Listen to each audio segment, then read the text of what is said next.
Hello bull trackers दोस्तों, GST cuts को announce हुए लगभग एक हफ्ते पूरे हो गए और जो पहले दिन हमें गैप अप देखने को मिला, उसके बाद फॉलो अप बाइंग हमें मार्केट्स में देखने को नहीं मिली।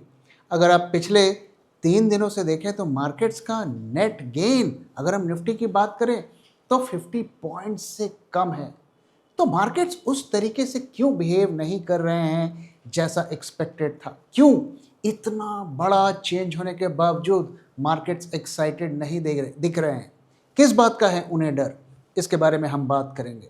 और साथ ही आज जो हमें मार्केट में शार्प फॉल देखने को मिला हाई वॉल्यूम के साथ, उसकी क्या वजह थी? क्या वो खास वजह थी जिसके वजह से मार्केट्स आज ऊपर के लेवल पर सस्टेन नहीं हुए और ऑलमोस्ट ऐसा लगा कि वो नेगेटिव में क्लोजिंग देंगे, लेकिन बेयरली पॉजिटिव में क्लोज हुए? तो इन सब को हम डिटेल में बात करेंगे और एज यूजुअल हम मार्केट के डेटा को स्टडी करेंगे कि वहाँ से हमें मार्केट्स के नियर टर्म में क्या क्लूज देखने को मिल रहे हैं। तो मार्केट्स पॉजिटिवली क्यों रिएक्ट नहीं कर रहे हैं इतने बड़े जीएसटी कट्स होने के बावजूद? किस बात का है उन्हें डर? तो डर उन्हें इस बात का है कि अभी और भी टैरिफ्स हमारे ऊपर लग सकते हैं। डोनाल्ड ट्रंप ने कई बार, और उनके जो एडवाइजर्स हैं, मिनिस्टर्स हैं, उन्होंने कई बार कहा है कि इंडिया के ऊपर और भी टैरिफ्स लगाए जाएंगे जब तक वो नेगोशिएशन टेबल पर नहीं आ जाता। और उसी श्रृंखला में एक नया अपडेट ये है कि हमारे आईटी सेक्टर के ऊपर ज़बरदस्त खतरा मंडराता हुआ दिख रहा है। आज आईटी सेक्टर 1% के करीब डाउन रहा और सारा मार्केट मोटा मोटा बुलिश टेरिटरी में ही था, लेकिन सबसे ज़्यादा गिरावट हमें आईटी सेक्टर में देखने को मिली। तो क्या है इस पर नया अपडेट, आइए देखते हैं। तो जो फार राइट ट्रंप सपोर्टर्स हैं, हमारे देश में भी कई फार राइट लोग हैं जो ऊल जलूल बातें करते हैं, उसी तरीके से उनके देश में भी है। तो ये फार राइट ट्रंप सपोर्टर्स कह रहे हैं कि आउटसोर्सिंग जॉब्स जो इंडिया में होती हैं उसे बंद की जाए। हालांकि उनकी जो इतनी सेइंग नहीं होती है उनके जो डिसीजन मेकिंग प्रोसेस में, लेकिन हमें ध्यान में रखना है कि ये ट्रंप का कोर वोटर है, तो उसकी बातों को क्या वो इग्नोर करेंगे पूरी तरीके से? और कुछ ऐसे प्रपोजल्स भी आ रहे हैं कि जो फॉरेन रिमोट वर्कर्स हैं जो हमारे देश में बैठ के यूएसए का काम करते हैं, उनको किस तरीके से पेनलाइज किया जाए, backed by Trump's trade adviser Peter Navarro. और यही सबसे ज़्यादा इंडिया को क्रिटिसाइज कर रहे हैं, लगातार कर रहे हैं। तो अगर ऐसा कुछ किया गया तो उसका इम्पैक्ट क्या होगा? Tariffs would raise cost of Indian delivery models including GCCs. तो हम जानते हैं कि कई अमेरिकन कंपनीज हैं वो यहाँ जीसीसीज चलाती हैं, ग्लोबल कॉम्पिटेंस सेंटर्स चलाती हैं, जिनमें एक्सक्लूसिवली उन्हीं कंपनी का काम होता है। उसमें काफ़ी बड़ी बड़ी कंपनीज हैं, फिनेंस की भी बड़ी बड़ी कंपनीज हैं। और अगर ऐसा हुआ तो उनके ऊपर एडिशनल टैक्स लगाए जाएंगे और ये जॉब्स यहाँ पर खतरे में हो जाएंगी। जॉब्स में shift to other offshore hubs, not return to US. तो दोस्तों हम जानते हैं कि जो इंडिया में काफ़ी आउटसोर्सिंग होती है, उसकी वजह क्या है? एक तो टैलेंट पूल है और दूसरा लैंग्वेज का बैरियर नहीं है। ज़्यादातर लोग हमारे देश में अंग्रेजी समझ सकते हैं, बोल सकते हैं, इसका हमें फ़ायदा मिलता है। लेकिन हमें ये बात ध्यान में रखना पड़ेगा कि कई और कंट्रीज़ भी हैं जो हमारी कंपटीटर्स बन के उभर रही हैं, जैसे कि वियतनाम, मलेशिया एक्सेट्रा। तो क्या वहाँ पर जॉब्स शिफ्ट होंगी? ये भी एक बहुत बड़ा क्वेश्चन मार्क है। अब इसका रिस्क क्या है, किस तरीके से ये एक बहुत बड़ा रिस्क बन के उभरता हुआ आ रहा है? तो यूएस से largest market for Indian outsourcing, TCS, Infosys, Wipro get 40% of revenues from US.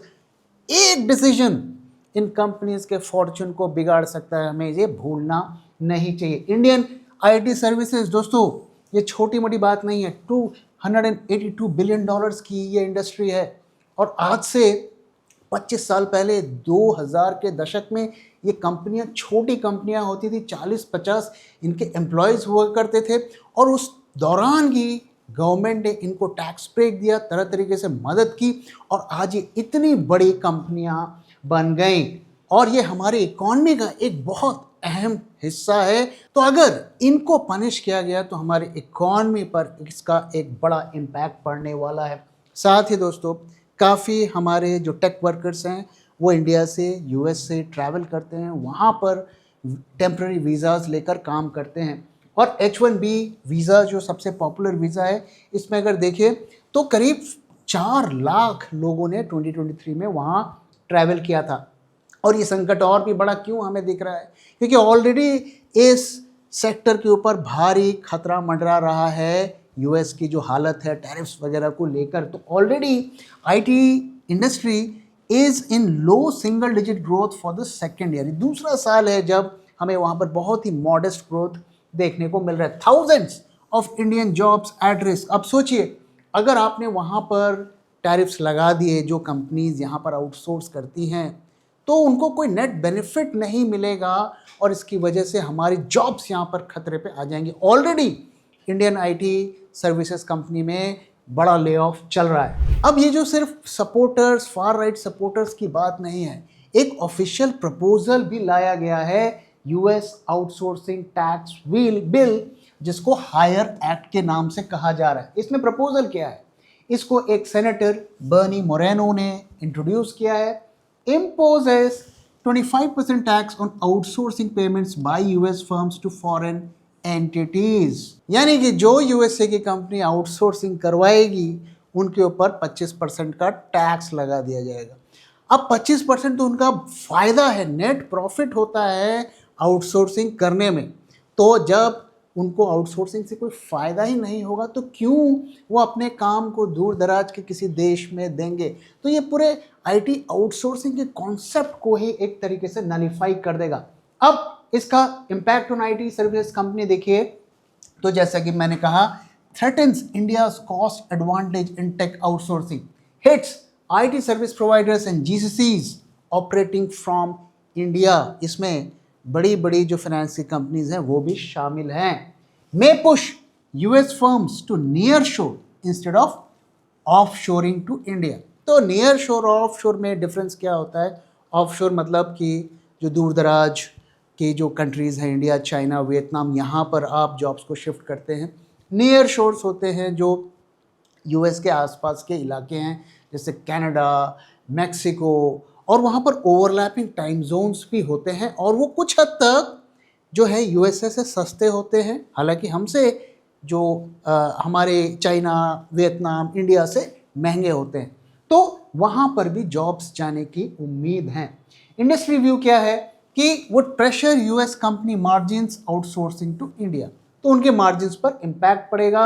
अब क्या इससे पूरा आउटसोर्सिंग बंद हो जाएगा? देखिए, इसके चांसेस तो बहुत कम है, क्योंकि इतने बड़े स्केल पर आप एक साथ तो शिफ्ट नहीं कर पाएंगे, लेकिन इसका इम्पैक्ट ज़रूर होगा। अभी तक इस पर कोई फैसला नहीं आया है, लेकिन द फैक्ट कि इसके बारे में वहाँ बात हो रही है, this itself is a danger sign. अब इसकी क्या प्रोबेबिलिटी है कि ये बिल पास हो जाएगा? तो ये अभी भी अनसर्टेनिटी है, क्योंकि अभी उन्हें जो दोनों वहाँ के सदन होते हैं वहाँ पास कराना पड़ेगा। काफ़ी कम चांस हैं, क्योंकि इसमें वहाँ की इंडस्ट्री को बहुत बड़ा नुकसान होगा, उनके मार्जिन्स, प्रॉफिट पर इम्पैक्ट होगा। तो अभी भी काफ़ी हाई प्रोबेबिलिटी है कि ये बिल पास नहीं हो पाएगा। लेकिन ये हमें ध्यान में रखना है कि उनका गोल ये नहीं है कि हम आउटसोर्सिंग बंद करनी है, उनका गोल ये है कि आउटसोर्सिंग को हमें कम करनी है। तो अगर किसी भी तरीके से उसमें कमी आती है, चाहे H1B वर्कर्स वीज़ाज जो एलोकेट होते हैं उस पर कट होता है, या किसी तरीके से ट्रैवल पर रिस्ट्रिक्शंस लगती हैं, तो वो भी हमारे सर्विसेज कंपनी को इम्पैक्ट करेंगी।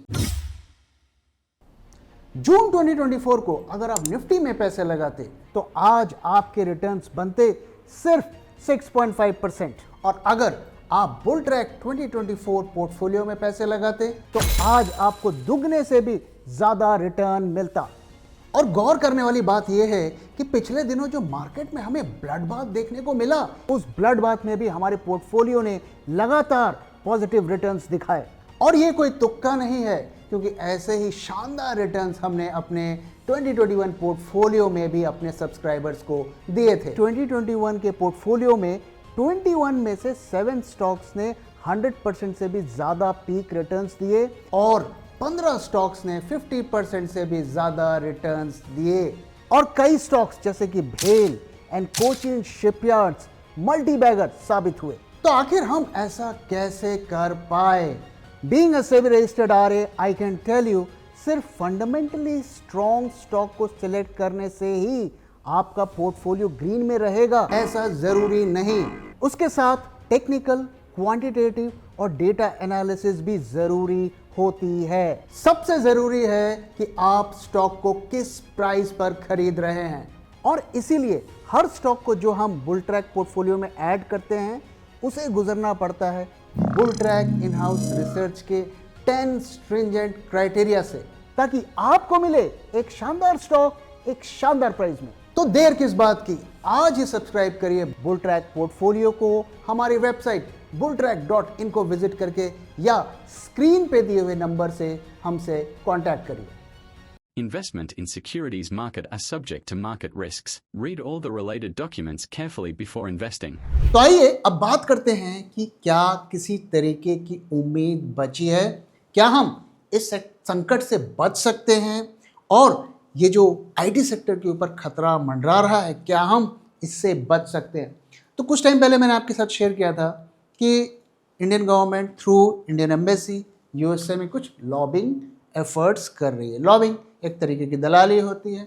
आप कुछ अचीव करना चाहते हैं, आप किसी कंपनी को हायर करते हैं, उसे पैसे देते हैं, और वो जो काम आप नहीं कर सकते आपके बिहाफ पे करते हैं और आपको रिजल्ट देते हैं। तो जो एक लॉबिंग फर्म है उसे इंडियन एम्बेसी ने हायर किया है, और उनके ओनर है जेसन मिलर, और उनकी कंपनी का नाम है SHW पार्टनर्स, और इन्होंने डोनाल्ड ट्रंप से मुलाकात की है और कुछ ऑफिशियल्स के साथ भी बात की है।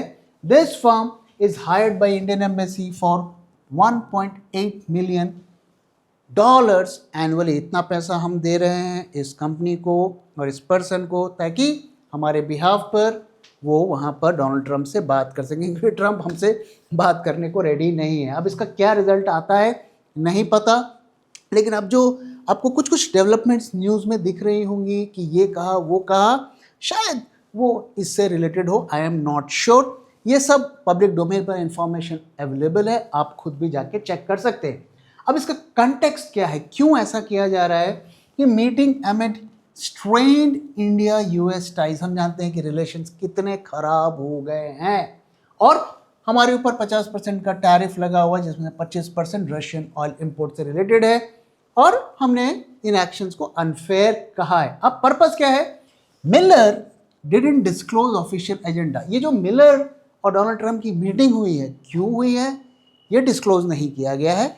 लोग ऐसा स्पेकुलेट कर रहे हैं कि ये हमारी लॉबिंग एफर्ट का नतीजा है, और उन्होंने खुद उस मीटिंग की फोटोज शेयर की हैं सोशल मीडिया पे, और event seen as part of India's lobbying effort to repair diplomatic ties and counter impact of US tariffs. तो ऐसा कहा जा रहा है कि हमारे बिहाफ पर वो वहाँ पर मिले हैं, और शायद इसका रिजल्ट आने वाले कुछ महीनों में दिखे। पीयूष गोयल जो हमारे कॉमर्स मिनिस्टर हैं, उन्होंने कहा है कि नवंबर तक यूएस के साथ डील हो जाएगी।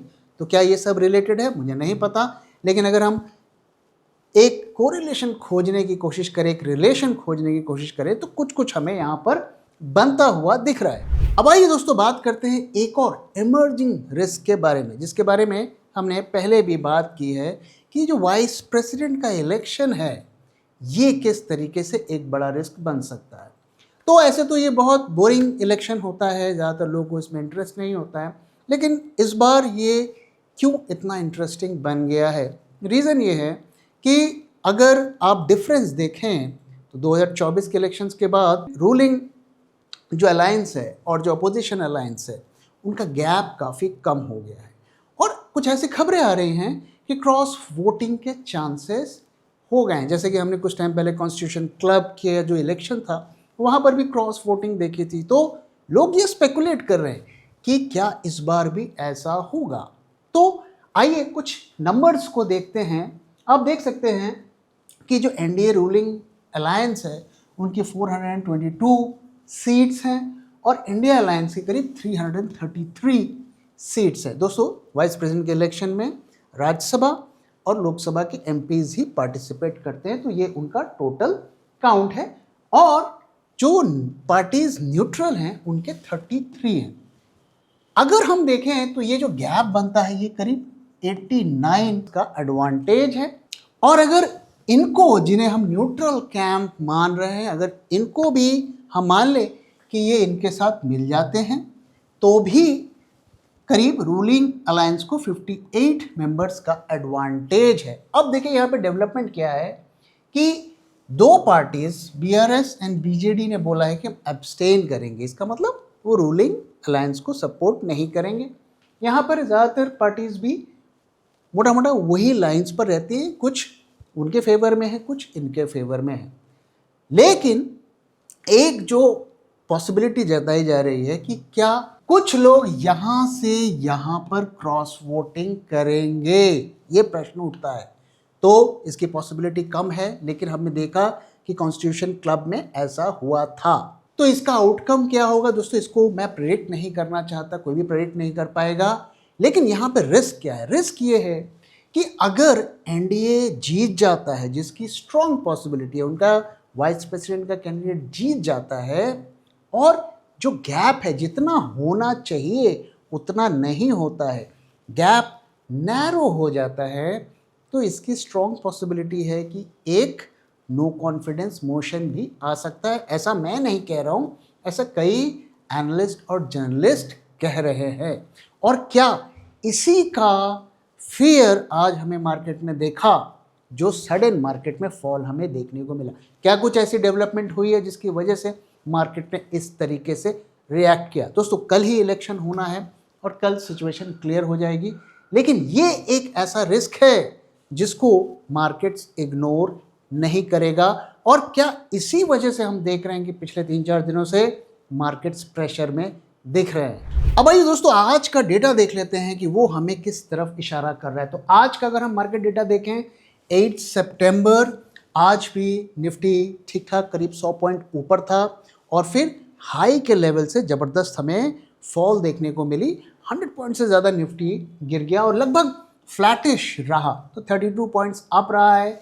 कॉल हाईवे में आप देख सकते हैं कि राइस हुआ है, 1% से थोड़ा कम का राइस हमें देखने को मिला है, विच suggest increase in risk.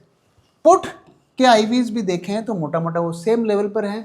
PCR को अगर मैं देखूं तो यहाँ पर राइस हुआ है जब से टैरिफ्स का अनाउंसमेंट हुआ है। अगर हम देखें तो 1 सितंबर से, अगर हम ये डेटा को देखें, अगर आप देखें तो नेट गेन्स हमारे करीब 450 पॉइंट्स के आसपास है। हमने इतना गेन कर लिया। पिछले 3 दिनों में करीब हमने 50 पॉइंट्स गेन किया है। लेकिन यहाँ पर अगर पुट कॉल रेशियो को आप देखेंगे 1.13 से एक्चुअली डाउन है। इट हैज़, तो देयर इज़ अ डाइवर्जेंस, यानी कि निफ्टी ने अच्छा गेन किया लेकिन पुट कॉल रेशियो ने उसे सपोर्ट नहीं किया। और अगर आप प्रीमियम्स को देखें, वहाँ पर हमें क्या सिचुएशन देखने को मिलती है, तो from 257 to we are down to 128। Next month का अगर प्रीमियम डेटा देखें तो वो काफ़ी लो वॉल्यूम से है, लेकिन वहाँ पर भी प्रीमियम में कोई खास गेन नहीं देखने को मिल रहा है। अब यहाँ पर अगर हम OI एडिशंस देखें, वहाँ हमें क्या पिक्चर देखने को मिल रही है? काफ़ी कम OI एडिशन है। तो ये हमें बता रहा है कि अभी market wait and watch mode में है। अगर नेक्स्ट मंथ में भी देखें तो कॉन्ट्रैक्ट ज़्यादा ऐड नहीं हुए हैं। ऐसा लग रहा है कि मार्केट्स वेट कर रहे हैं कि कल का दिन निकल जाए। अब यहाँ पर अगर आप वॉल्यूम भी देखिए, काफ़ी कम वॉल्यूम है। 80,000 करोड़ का आपको टर्नओवर दिख रहा है, जो कि पिछले कई दिनों में लोएस्ट है।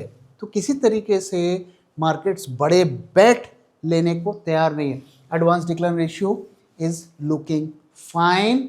लेकिन एक और जो बहुत रिस्की चीज़ है, अगर आप देखिए तो कल के दिन भी FIIs ने अपने इंडेक्स शॉर्ट्स को बढ़ाया है, बहुत ही ज़्यादा है। ये मुझे लगता है कि पिछले कई महीनों के, शायद इस साल के highest index short positions FII की बनी हुई है। और साथ में कैश मार्केट में हम देख रहे हैं कि वो लगातार सेलिंग कर रहे हैं। इसलिए ये डेटा अगर मैं देखूं, आज का डेटा देखूं, तो आज का डेटा पॉजिटिव है, इसमें कोई नेगेटिविटी नहीं है, एक्सेप्ट द फैक्ट कि टर्नओवर इज लो। हम जानते हैं कि कभी भी bullish data with low turnover थोड़ा हमें पिंच ऑफ सॉल्ट से लेना पड़ता है। और इसको अगर मैं छोड़ दूं तो पूरा डेटा पॉजिटिव है। लेकिन थोड़ा अगर मैं लंबा टाइम फ्रेम लूँ, एक हफ्ते का, वहाँ पे डेटा इज लुकिंग नेगेटिव और ये हमें बता रहा है कि शॉर्ट पोजीशंस बन रहे हैं। अब आइए क्विकली चार्ट की भी एक एनालिसिस कर लेते हैं और देखते हैं कि वहाँ हमें क्या दिख रहा है। तो जैसा कि मैं आपसे कह रहा था कि करीब 2 बजे के आसपास मार्केट में हमें शार्प फॉल देखने को मिला। आप देख सकते हैं कि किस तरीके से मार्केट्स अच्छे चल रहे थे, अच्छा खासा हमें गेन देखने को मिल रहा था, सडन यहाँ पर फॉल हमें देखने को मिलता है। और ये फॉल कोई छोटा मोटा फॉल नहीं था। अगर आप देखिए यहाँ पर, आप वॉल्यूम देखिए, यूजुअली क्लोजिंग पर हमें हाई वॉल्यूम देखने को मिलता है, लेकिन आज हमें यहाँ पर हाई वॉल्यूम पे सेलिंग देखने को मिली। ये सेलिंग इंडिकेट करती है कि कोई ना कोई ऐसा पार्टी ने बड़ी क्वांटिटी में सेल किया जिसे कुछ अंदर खाने की खबर है, या फिर वो कह रहा है कि भाई कल का दिन का हमें रिस्क नहीं लेना है। क्योंकि सवेरे से आप देखिए markets slow and steady grow कर रहे थे, कोई वहाँ पर ज़्यादा प्रॉब्लम नज़र नहीं आ रही थी। ज़्यादातर सेक्टर्स भी अच्छा कर रहे थे एक्सेप्ट आईटी। ऑटो सेक्टर खास करके काफ़ी तेज़ी में था। तो डेटा वॉज लुकिंग फाइन और मुझे भी उम्मीद नहीं थी कि आज इस तरीके की सेलिंग सडनली मार्केट में आएगी। अब आइए बात करते हैं कि आगे हमें क्या एक्शन लेना है। तो दोस्तों, अगर आप हमारे वीडियोस को लगातार देख रहे हैं तो मैंने आपके साथ शेयर किया था कि हमारे 2 लेवल्स हैं और जब तक उसके बीच में प्राइजेस हैं वो नो ट्रेड जोन पे है। तो ऊपर में हमारा जो लेवल है 24,850 का है और यही वो लेवल था जिसके नीचे हमने आपके साथ शॉर्ट एक्टिवेट करने को कहा था और अगर आपने किया होगा तो आपको प्रॉफिट भी मिला होगा। और हमारा जो नेक्स्ट लेवल है वो है 24,675। तो हमें लॉन्ग तब तक नहीं जाना है जब तक कन्विंसिंगली इस लेवल से ऊपर प्राइसेस नहीं चले जाते हैं, और शॉर्ट भी नहीं करना है जब तक ये लेवल ब्रीच नहीं होता है। फिलहाल प्राइसेस इसी के बीच में चल रहे हैं। आप देख सकते हैं कि अगर ये ऊपर जाता भी है तो नीचे आ जाता है। इसलिए market is trying to find its direction. शायद कल का दिन का हमें वेट करना है, उसके बाद ब्रेकआउट या ब्रेकडाउन हमें देखने को मिल सकता है। तो तब तक वेट करते हैं और जैसे ही कुछ की डेवलपमेंट्स होंगी मार्केट में तो ज़रूर हम आपके साथ शेयर करेंगे। तो दोस्तों, इसी के साथ इस वीडियो को मैं यहाँ पे ख़त्म कर रहा हूँ। वीडियो कैसा लगा ज़रूर बताइएगा और अपना फीडबैक भी शेयर करना मत भूलिएगा। Thank you very much for watching and thank you for your time.